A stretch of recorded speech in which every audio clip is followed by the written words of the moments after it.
we will go ahead and get kicked off here. So let me share my screen.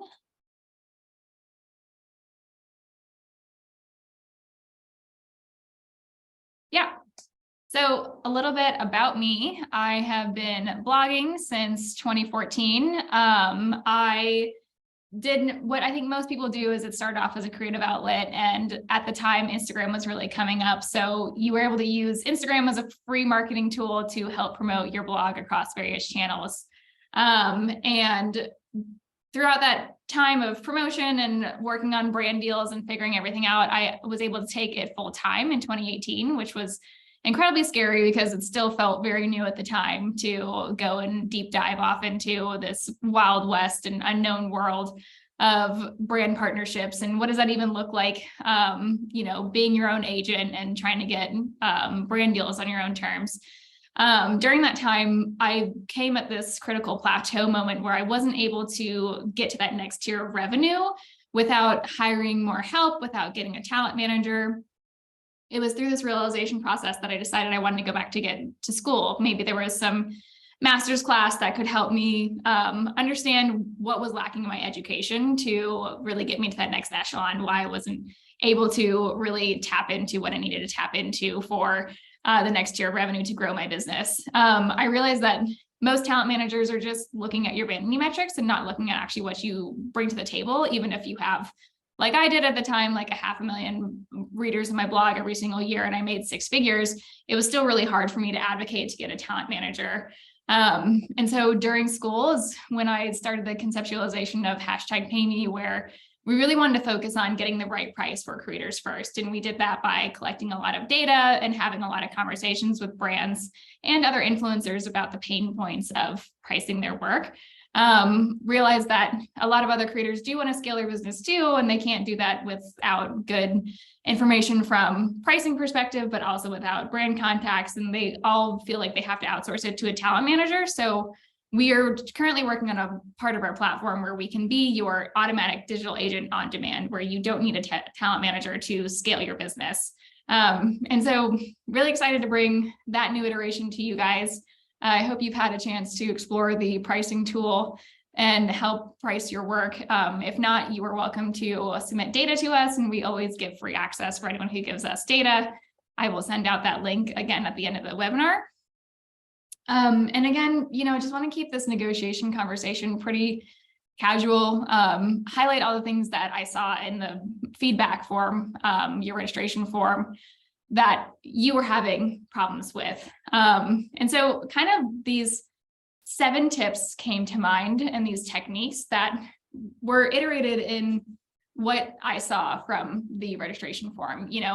Negotiation is a skill, and it really does take a lot of practice. No one is good at negotiation from day one, unless they were born to be a salesperson, in which case, that's probably like 0.01% of the population. So don't feel bad if your negotiations aren't going in the way that you think they should. They all take practice to get them right. And the way that you start this conversation is you really want to control the conversation. You want to make the first move. So what that looks like is asking the first question. If you're afraid to send over a rate when a brand comes to you about a collaboration opportunity, it's always fair to ask them, what is the budget for this campaign? At least at that point, you can kind of understand where they're coming from and like what the benchmark assumption is for this kind of campaign. So you can better negotiate on either the upper end or the lower end, depending on what the deliverables are. And I think a lot of people get caught up with the offers. I want to make $2,000 for all these deliverables, so that's my final offer. Well, that's not where you should start. Your final offer should never be your first offer. It should actually be, second to last. And if not, like have still a little bit of wiggle room underneath that final offer to negotiate a little bit more. So if you're in the conversation process with a brand, they want you to do all these deliverables, you can just price it ad hoc for each one and write it down like, oh, this is worth X to me. This is worth X. And then show them in a line item kind of situation where the total for all 7 things that they've asked for now equals X. They might be like, that's way higher than we were thinking about, and be like, okay, well, what were you thinking about for this campaign? Leave that. This kind of goes into the ask open-ended questions. What were you thinking about for this campaign? That way they're not just answering like yes or no, and they are put on the directive to give you a very final answer, or like a very serious answer without, while giving you more information, right? So the whole point of negotiation is to get as much information as you can from the partnership. I've also been on an hour of calls before this, so I'm going to be taking a lot of drinks of water throughout this process too. So don't mind me. Everyone who's got a Stanley Cup, apparently they're back in stock. I was just told the other day. And throughout this like back and forth negotiation process, there is no right amount of negotiation steps that you have to go through. Like there's no like, when you get to 3 negotiations, it's a done deal. When you get to 4, it's too many. The only thing that makes it right is like when you feel right and you're ready to close the deal, that is when you can step in and say, this feels good for me for right now for the requirements being asked of me. And this is where I'd like to end the conversation. Again, being able to make that first move puts you in the offensive to close the deal first. Yeah, so what happens if they say no?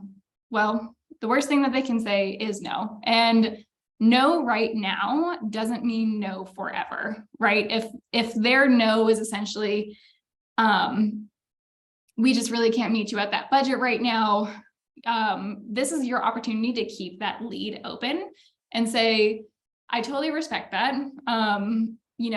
This would be your final negotiation opportunity where you could say, I could actually meet you at XYZ. I was thinking about how much I wanted to work with you. Again, make it very insightful, or make it very personal about why you want to work with them, just to reiterate that you are interested in the partnership and you're not just trying to get as much money out of it as possible. And say, I can meet you at this rate. Or if you really can't meet them at that rate, say, well, look, here's what I'm working on for the rest of the year, or at least an idea of what I'm working on for the rest of the year. And this is where I think your brand could fit in. And when you have the budget to meet me at this rate, I would love to pick the conversation back up again. Do you plan on producing content in this capacity, or need content help in this capacity sometime during this year? Again, asking another open-ended question of like, when will you be staffing for another campaign? Trying to figure out that information will help you go back to them at the appropriate time and pitch at the right time to be top of mind for that next campaign opportunity.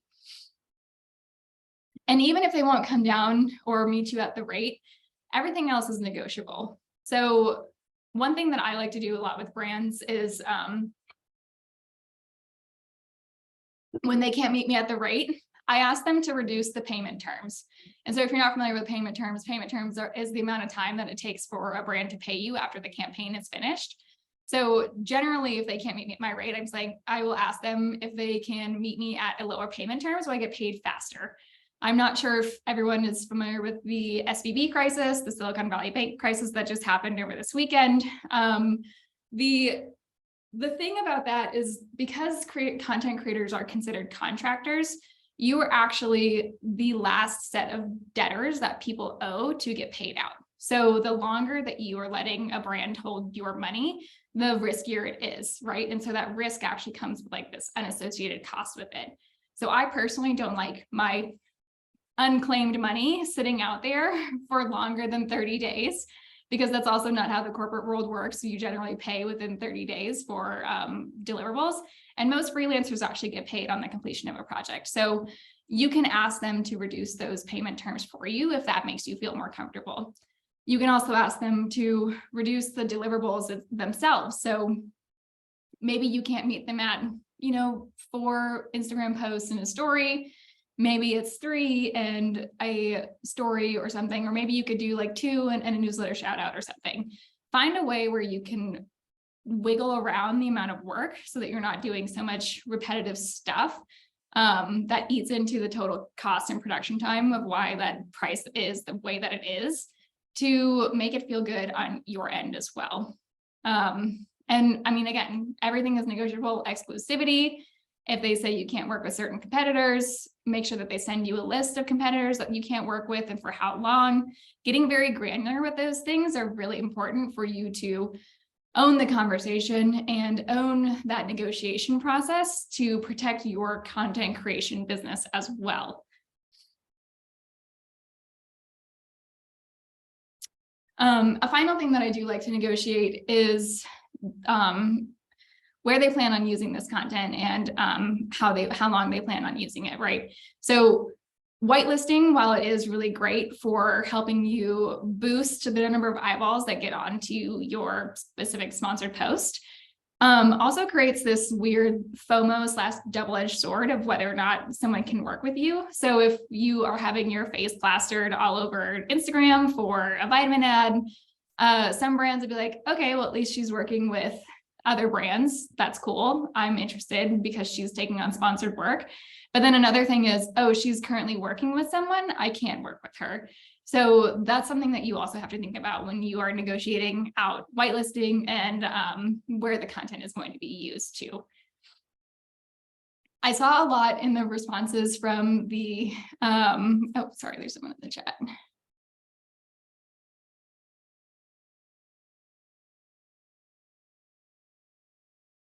Okay, this is about budgets. I will touch on that as soon as we get through these next few tips, because that is a really great question, Shauna.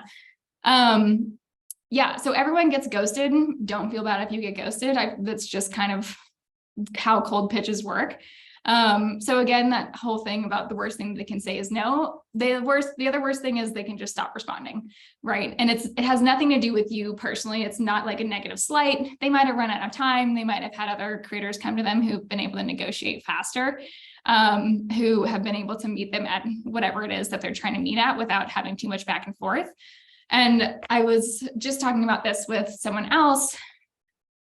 One of the most time-intensive processes of putting together a campaign for a brand is staffing the campaign. So unfortunately, brands tend to pull from the same creator list almost every single time they go to staff a campaign, because they know that they don't have to spend that extra time looking for new talent. So again, this is why it's really important for you to pitch early and pitch other meaningful story angles for you to work on together with them, so that you are starting to get on their radar. And these are just introductory pitches saying like who I am, here's what I bring to the table, here's how I think our brands can work together, here's when I think our brands could work together great, and here's why I think that we would be great to work together. And reducing that staffing time actually enables them to have more budget for talent in the long run.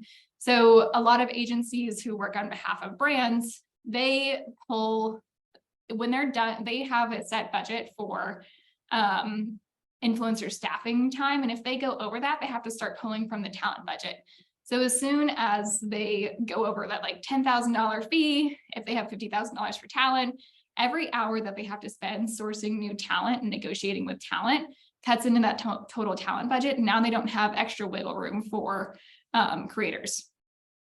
So again, being on the forefront and being top of mind, and when you have a story ready, like 6 to 8 weeks out from certain brands, it's always best to just go ahead and send that story pitch off to make that introduction. Because again, when they start staffing about 4 to 6 weeks out from the actual campaign go live date, you want to make sure that you're like top of inbox and that your keywords for who you are, what you serve, why it matters are going to hit them when they're searching.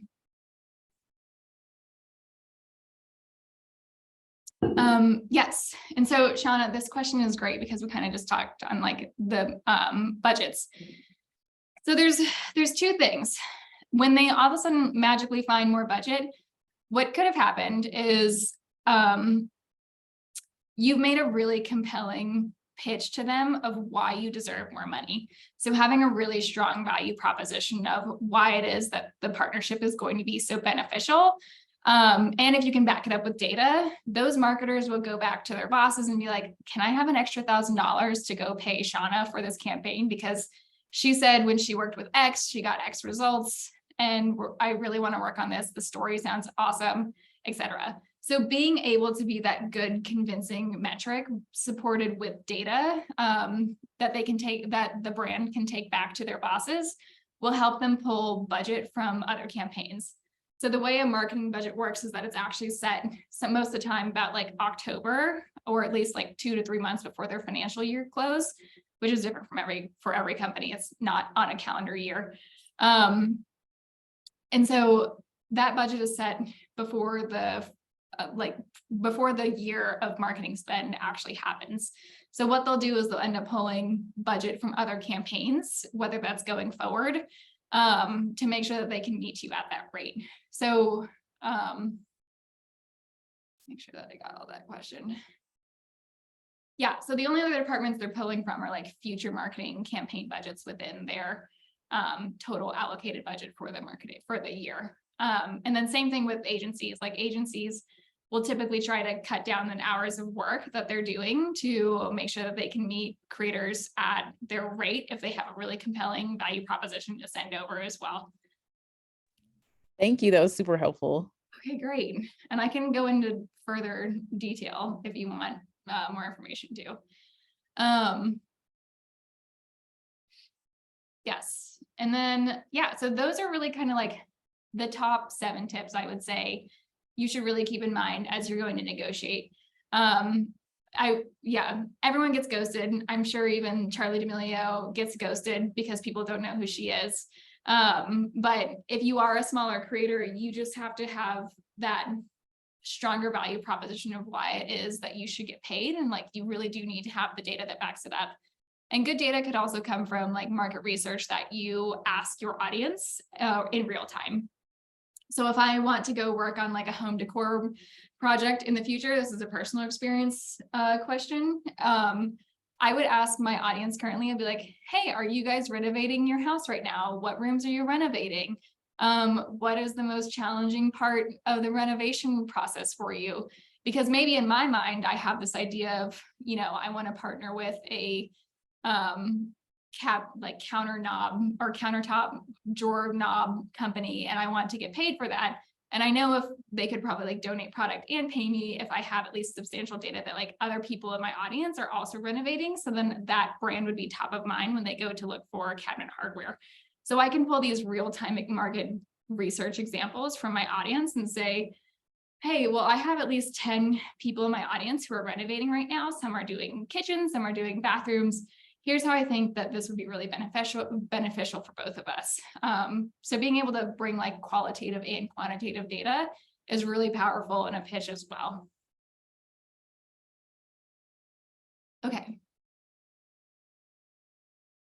Well, so that's it for all the tips and techniques that I have. If you have any other specific questions related to those tips and techniques, I'd be happy to answer them. Otherwise, I'm just going to go through some of the questions that you all submitted in, try to figure out how to stop share. Okay, here we go. You submitted in the registration form. And if I missed anything that was a burning question, feel free to leave it in the chat. I see that Nikki has a question right now, so I will go ahead and answer that once I get a chance to read it. It's startup jewelry brand. They want to do 2 reels and 2 in-feed posts, stories, link and profile. They would pay you $150. It's too low, $2,000. I don't know how many followers you have, but that feels appropriate for the amount of work that they're asking from.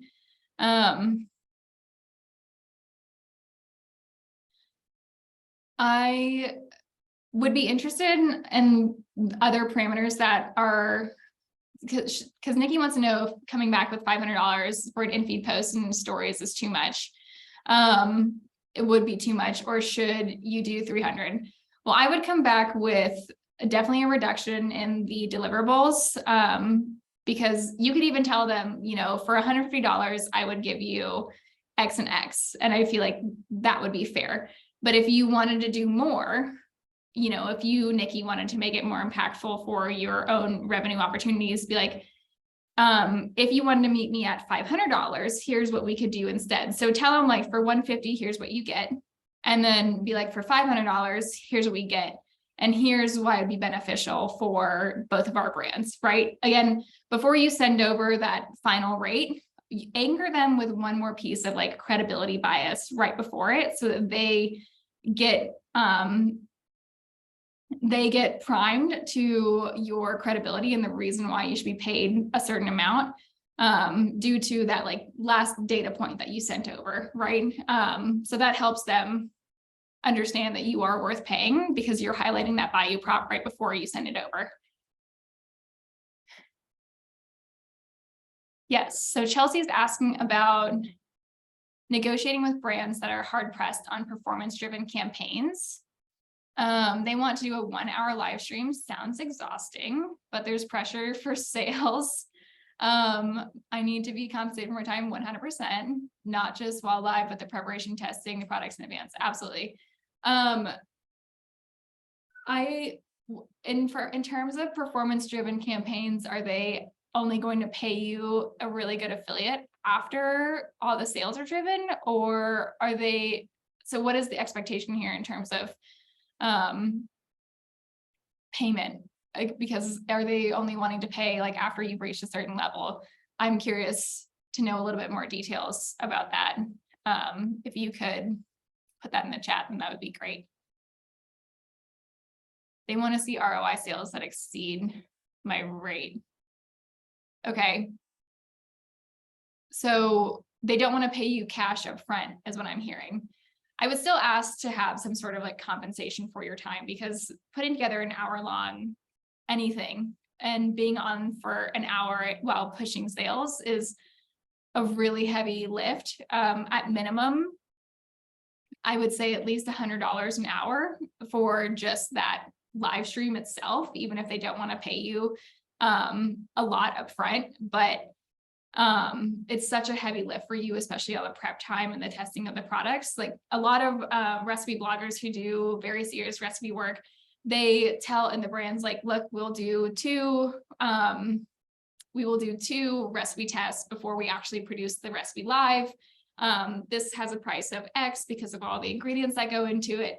And here's why the price is the price. So again, being able to convey to them, like, you're not only paying me in retroactively for all of the sales that I drive, which are great, I appreciate that, but also you need to compensate me for my time. And here is like that breakdown of what that time looks like for each component that it is that you want to get compensated for.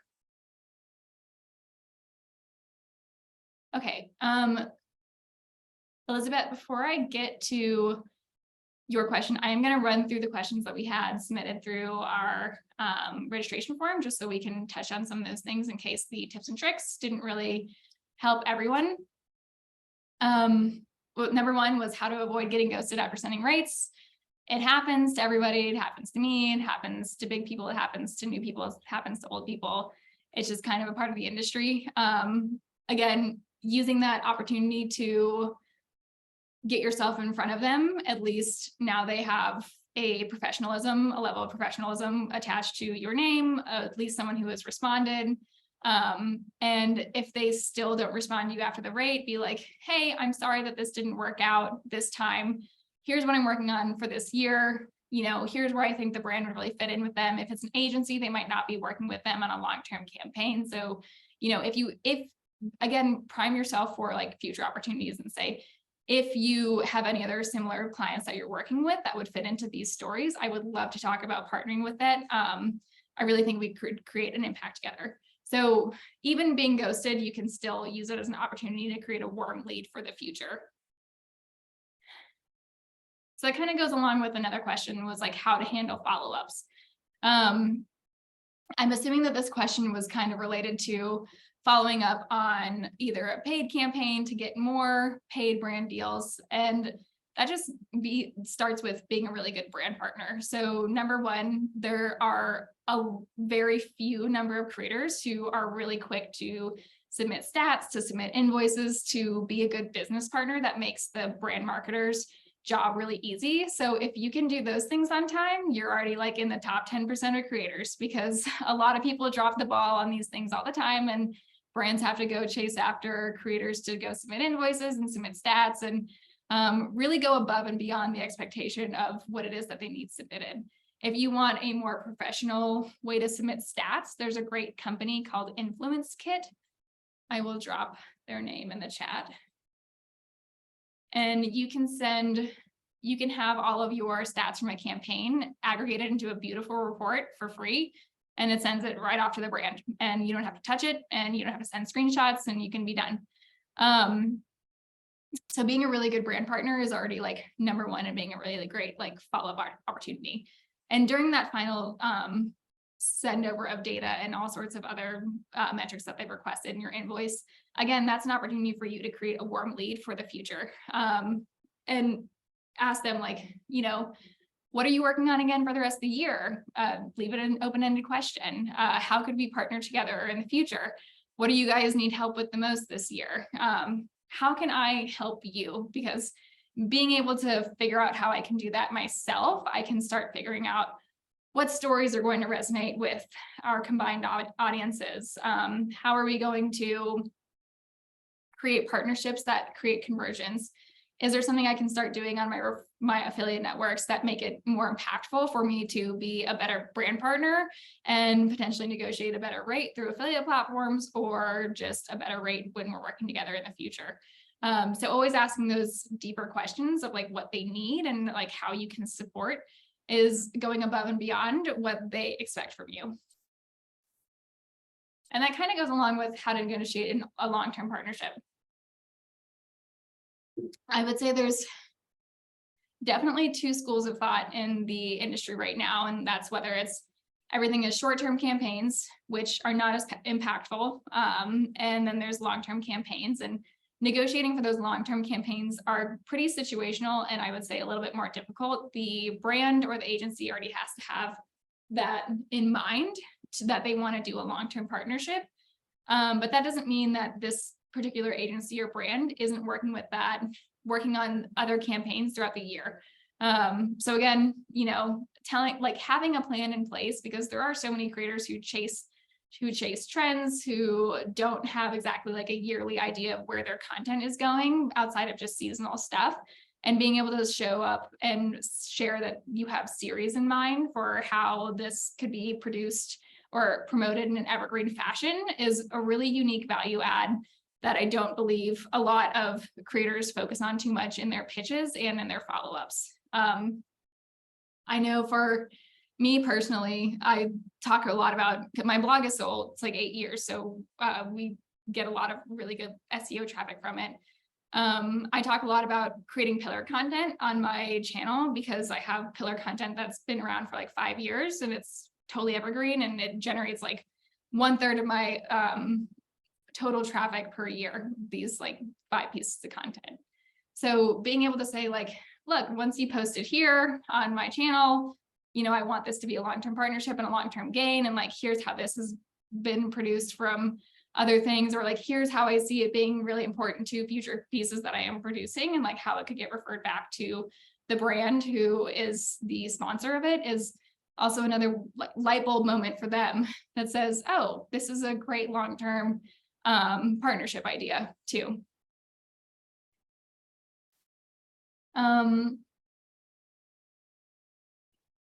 Yeah, so this one's a big one, since I feel like a lot of people ask, what data is needed if you haven't worked with the brand before, or if you haven't converted in their category before?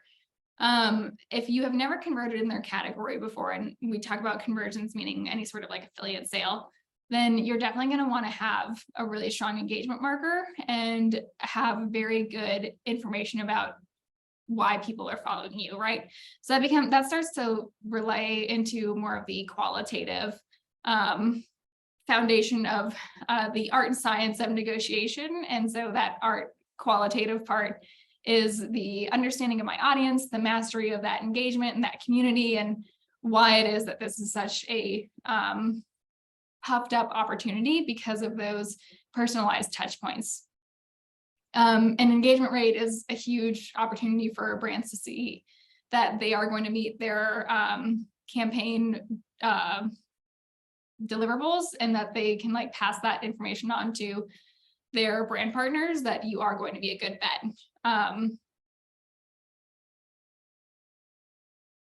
It's been a lot of talking these last few days, which is great. I love it. I just get like so winded because I'm like trying to get it all out before our time expires. Yes. And where was that? The data. Yes. And so you can even start running experiments too before you go and pitch brands. Something that I will do a lot of times, I will create my own shortened link called a bit.ly, if you don't know that platform, just to track what it is that I'm talking about if I've never explored the space and there's no affiliate data that I can like confidently report on from my own history. And so I'll just start tracking like, okay, well, this whole week I'm going to talk about like this one weird subject, see who clicks on it, what's my engagement rate, what kind of clicks it drives. I won't know if there's any actual conversions to it because Bitly doesn't show you if someone buys a product. But at least I'll know like of the people who watch my stories, how many people click on this link, how many times I can get it clicked within that whole week that I'm actually testing this out. So then I can bring that back to a brand and be like, well, I ran this one experiment and this is how it worked. I was like, you know, I think if we did it in a much more structured way, we could probably get similar results. So you kind of have to run those experiments yourself just to make sure that you can communicate that you are a sure bet. The number one way that brands are able to increase their influencer talent budget is by meeting their goals when they set off to hire influencers. So by you being able to give them really good data means that they can confidently report that back to the team to get you onboarded for the campaign. And when you meet your quota, you help the entire industry, or you help them meet their goals. Next year, they're able to increase their budget for other influencer campaigns. And so they'll come back to you, hopefully, if you kept the communication open with them, with a higher rate, a higher budget. And if not, at least they'll raise the rates for other creators too, because they'll have more talent budget and be able to hire other creators as well.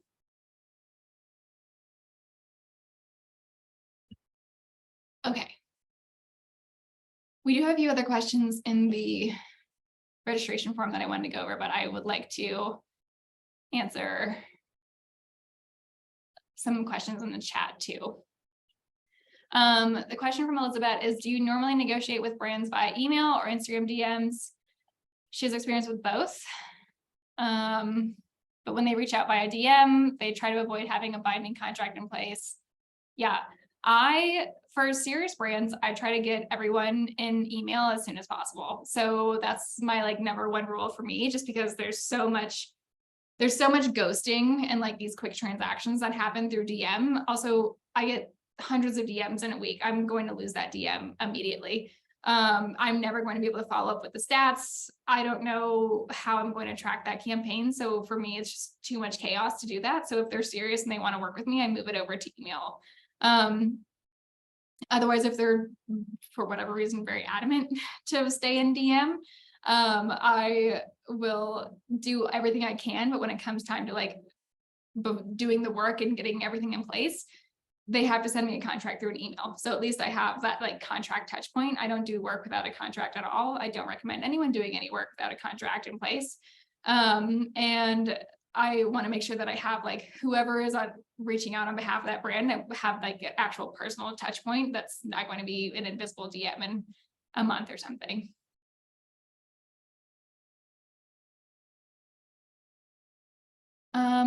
Okay, Nadine wants to know how to price additional distribution.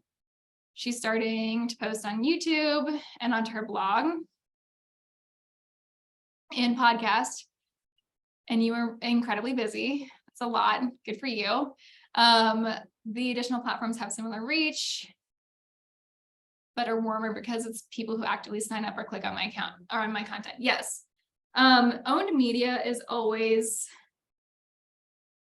a more valuable long-term plug for a brand than this rented media. So rented media is like Instagram and TikTok, anything short form that disappears within essentially a week.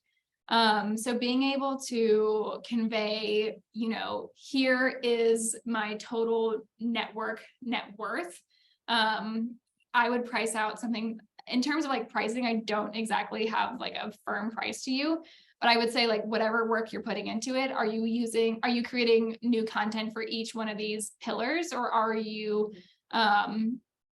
repurposing from one main pillar? So like, what is your main pillar of distribution? Is it YouTube, and then you like reformat it for a podcast? Yeah, exactly. Yes. Yeah. Okay. Yeah. So I would price everything based off of like YouTube being my pillar first, and then everything else is kind of like promotional, social after that. And this is just like added distribution revenue for you. So, you would have like your main YouTube price, and then you would say, well, also here's how this lives on in infamy on these other channels. And again, before you like price those channels out, be like, this gets X when I see it reposted on here, here's how it bounces back in a positive way. And so if you wanted to post it on all of these channels, here's my price for X. So these are now like your distribution opportunities to get more eyeballs on that pillar content, because people are going to be saving that pillar content for future opportunities to watch. It's going to get saved into the algorithm longer. It's your blog, so it's going to be SEO for, indefinite until you turn it off, which I hope you never do. You shouldn't, because it's like your 401k. And then newsletter also, because you have more clicks. So long as you can show that drives like significant conversion for your channel. Those are all just like extra dollar points. And I don't have an exact price, but that's a conversation that you can have with those open conversation tactics, where you're saying, if you wanted to have this kind of result, and if you have some data from another result that was similar to what they're asking, here's what you could expect. Would this be something that you have a budget for? If you do, what do you have in mind for the additional distribution? Because if you don't have an idea of how it's pricing, at least you can ask them what they think, so that you can get that priming marker to set like a price for future distribution. Okay. And then I'm going to absolutely butcher your name, so I'm really sorry. I think it's Isiomia. Is that right? I'm not sure. I'm really sorry. She has 18,000 followers, and a well-known fashion brand asked to work with her. You asked what success would look like. Wonderful. Determined by the amount of views and likes. Okay. And you decided to do gifted campaign because you love the brand and it'll be good for your portfolio. Wonderful. So you got something out of it. It posted really well. It sounds like it like really popped off. That's awesome. With 200,000 views and 10,000 likes. Later to email them with the results, PDF, pitch, discuss another correlation. And they said, we'll be in touch when we have the availability, and never reached out again, even though I know they've been running campaigns and collabs. How do you get a paid partnership? I don't know how much of a greasy wheel you've been on this campaign. I would say in terms of every time you have a story angle that would be a good fit for this brand, I would follow up with another email and just be like, hey, I had another thing that we worked on similar, kind of go off really well. Would love to work with you on this kind of campaign. And just every time there's an opportunity where you could fit them into your calendar, email them and be persistent and just keep emailing them. I would even go so far as to finding the other people that they've collaborated with and start building a relationship with them and be like, oh yeah, I worked with them on a gifted campaign. It was so much fun, blah, blah, blah. And like start building a rapport with the people that they've worked with, because then those people could also turn into advocates for you getting onto like the paid campaigns as well. I'm currently fundraising for and if they collaborate with your friends, absolutely ask a friend to be like, hey, can you like plug me a nice one for this brand? Like, I'm really trying to get on their radar. They were such a dream partnership. We did so well together, blah, blah, blah.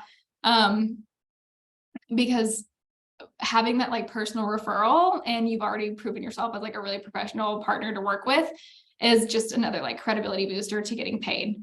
And there's no reason why, like after the persistence and after that personal introduction, that they shouldn't want to work with you in some capacity in the future again. And so I hope it works out for you, because that's really great results for a post that was a gifted collaboration. Okay. Great. So we answered everything from the chat, and then Another question was how to create a value proposition. So there are things that you were great at that other people are not great at.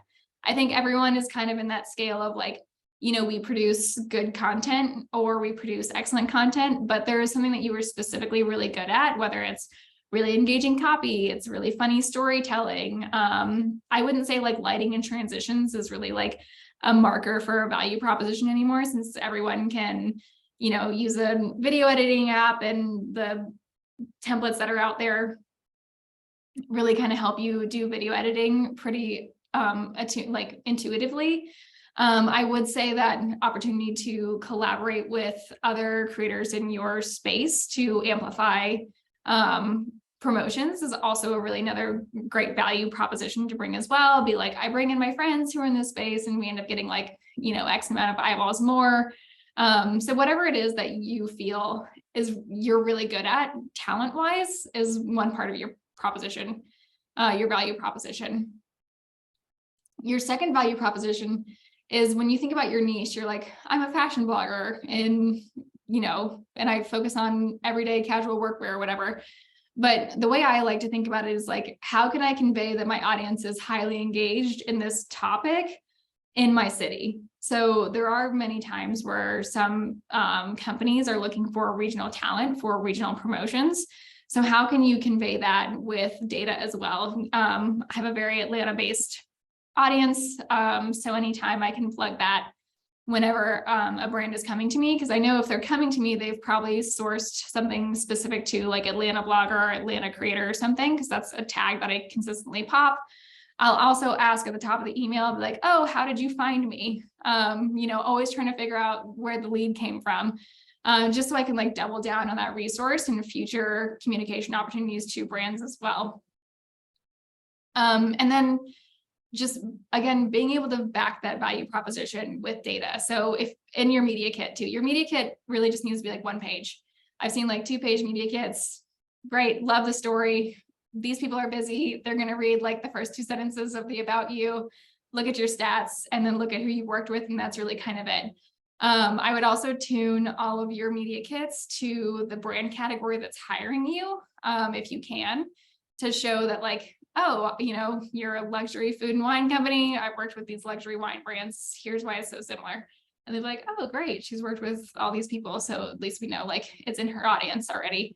And so keeping a media kit that just highlights these value propositions with like really great photography that you've taken, or really great styling scenes that you've done, decorating opportunities. If you've done partnerships with brands where the content was on a billboard or something, take that photo and be like, this is my photo on a billboard.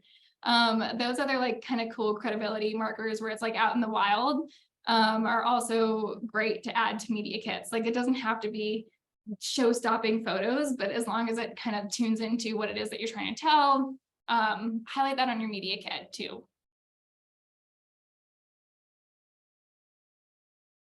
And then how to ask for the right price. I thought this was a really interesting question because, even with our platform where we really kind of show you like a real time of how creators are pricing in the creator economy and how brands are paying them, we're still just like one part of the data point. Like we can only get you 80% of the way there for the 2 platforms that we report on, and you have to be there for the other 20%. Negotiating and like standing up for your worth is really a combination of like art and science, and we can help you with the science part. You still need to be there to like hype up your art part too. And so asking for the right price at the end of the day is getting to a price that you feel comfortable with. Someone, I heard them overstate that and I was like, that is really a great point at the end of the day. Like if you don't feel great about charging $1,200 and you want to meet them at the $500 because you're like, this is an easy shift for me, I have nothing else in the books, let's do it, then that's a great price for you at the time. And you can explain that to them and the brand as well. Be like, I feel good about this price right now, and if we work on something in the future, would be happy to talk about like how the price evolves with other stuff going on in my life. So just that right price is the right price for you in that moment. And that's really kind of it. You guys had some really awesome questions.